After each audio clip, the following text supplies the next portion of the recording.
നമസ്കാരം. ഞാൻ ഹരിലാൽ, അഭിനേതാവാണ്.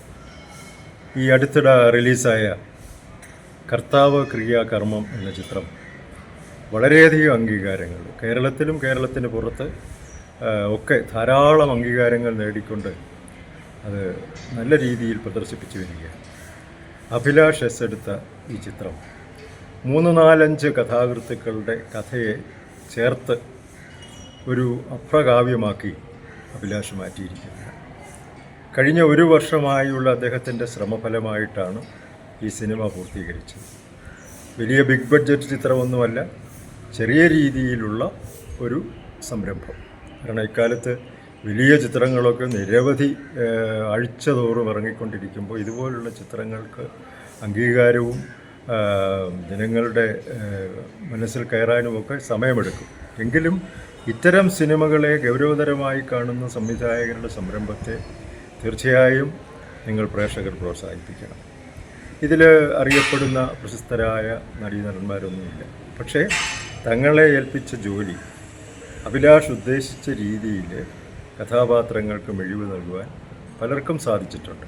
അത് അദ്ദേഹം മാത്രമല്ല, സിനിമ കണ്ട പലരും പറയുകയുണ്ടായി. ഇപ്പോൾ എറണാകുളത്തും തിരുവനന്തപുരത്തും ഒക്കെ പ്രദർശനം നടത്തിയപ്പോൾ അത് കണ്ട ചലച്ചിത്ര നിരൂപകർ, ആസ്വാദകരൊക്കെ നല്ല അഭിപ്രായം പറഞ്ഞതിൻ്റെ അനുഭവമുണ്ട്. ഇപ്പോൾ അടുത്ത 2-ാം തീയതി കട്ടപ്പന ഈ ചിത്രം പ്രദർശിപ്പിക്കുന്നുണ്ട്. അതിനുശേഷം കോഴിക്കോട്, തൃശ്ശൂർ, നിരവധി സ്ഥലങ്ങളിൽ ക്ഷണിക്കപ്പെട്ട സദസ്സുകളിൽ അതിനേ സാധ്യതയുള്ളൂ. കാരണം ഇതൊരു ബിസിനസ്സായിട്ട് റിലീസ് ചെയ്യാൻ പറ്റിയ സാഹചര്യം ഈ സമയങ്ങളിൽ കേരളത്തിലില്ല. കാരണം ചിത്രത്തിൻ്റെ വിജയത്തിന് നിദാനം അതിൻ്റെ കൊമേർഷ്യൽ അംശങ്ങളാണ്. കൊമേർഷ്യൽ അംശങ്ങൾ ഇത്തരം സിനിമകളിൽ കുറവായിരിക്കും. സിനിമാ ഗൗരവമായി കാണുന്ന ഒരു വിഭാഗം ആളുകൾക്ക് ഇഷ്ടപ്പെടത്തക്ക രീതിയിലുള്ള നിർമ്മാണമാണ് ഇതിന് പിന്നിലുള്ളത്. പിന്നെ അതുപോലെ തന്നെ അദ്ദേഹത്തോടൊപ്പം സഹകരിക്കാനൊരു നിർമ്മാതാവുണ്ടായിരുന്നു. കാരണം നിർമ്മാതാവില്ലെങ്കിൽ, പ്രൊഡ്യൂസറില്ലെങ്കിൽ സിനിമയില്ല. ഒരു സംവിധായകനെ പോലെ തന്നെ പ്രാധാന്യം അദ്ദേഹത്തിനുമുണ്ട്. പിന്നെ ഇതിൻ്റെ ക്രൂ, ഇതിലെ ക്യാമറ, എഡിറ്റിങ്, സംഗീതം, അങ്ങനെ തുടങ്ങി നിരവധി പിന്നിൽ പ്രവർത്തിച്ചവരുടെ അശ്രാന്ത പരിശ്രമവും ഇതിന് വിജയത്തിന് സാധിച്ചിട്ടുണ്ട്. കാരണം പ്രത്യേകിച്ച് ഇതിൻ്റെ ക്യാമറ സിനിമ കണ്ടു കഴിയുമ്പോൾ നിങ്ങൾക്കറിയാം, വളരെ പ്രഗത്ഭരായ ക്യാമറാമാന്മാരുടെ കഴിവുകൾ പ്രദർശിപ്പിച്ച സിനിമകൾ പോലെ തന്നെയാണ് ഈ കർത്താവ് ക്രിയാകർമ്മത്തിൻ്റെ ക്യാമറയുടെ വർക്ക് നടന്നിട്ടുള്ളത്. അത് കാണുമ്പോൾ നിങ്ങൾക്ക് മനസ്സിലാകും.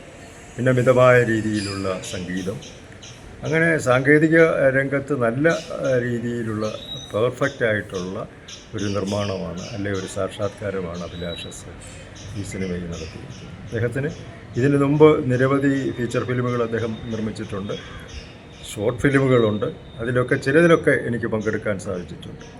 ഇതിൻ്റെ എല്ലാം ഈ ചെറിയ സംവിധാനത്തിൻ്റെ എല്ലാം പൂർണ്ണ വിജയം അതിൻ്റെ കൂടെ കൂടുന്നവരെയെല്ലാം അംഗീകരിക്കുകയും അവരെ കൂടെ നിർത്തുകയും ഒക്കെ ചെയ്യുന്ന ഒരു അദ്ദേഹം അധ്യാപകൻ തന്നെയാണ്. അധ്യാപകൻ്റെ സാമർഥ്യം കൂടി പടത്തിൻ്റെ നിർമ്മാണത്തിലൊക്കെ പുള്ളി കാണിക്കാറുണ്ട്. ഏതായാലും മലയാള സിനിമാ രംഗത്ത് ചെറിയ പടമാണെങ്കിലും ഇതൊരു രേഖ പോലെ ഉണ്ടാവും. ഇതിൻ്റെ ഒരു കയ്യൊപ്പ് കാണും തീർച്ചയായിട്ടും മലയാള സിനിമയുടെ ചരിത്രത്തിൽ നിന്ന് തീർച്ചയായും നമുക്ക് വിശ്വസിക്കാം. അഭിലാഷ് എസിനെ പോലെയുള്ള സംവിധായകരെ, പ്രത്യേകിച്ച് അഭിലാഷ് എസിനെ ഇത്തരം പ്രവർത്തനങ്ങൾക്ക് പ്രോത്സാഹിപ്പിക്കേണ്ടത് സിനിമാ പ്രേമികളായ എല്ലാവരുടെയും, നിങ്ങൾ ഓരോരുത്തരുടെയും സ്നേഹപൂർവമായ സഹകരണം ആവശ്യമാണ്. അതിന് നിങ്ങളുടെ ഭാഗത്തു നിന്ന് എല്ലാ സഹകരണവും പ്രതീക്ഷിക്കുന്നു. എല്ലാവർക്കും നന്മകൾ നേർന്നുകൊണ്ട് നിർത്തുന്നു. നന്ദി.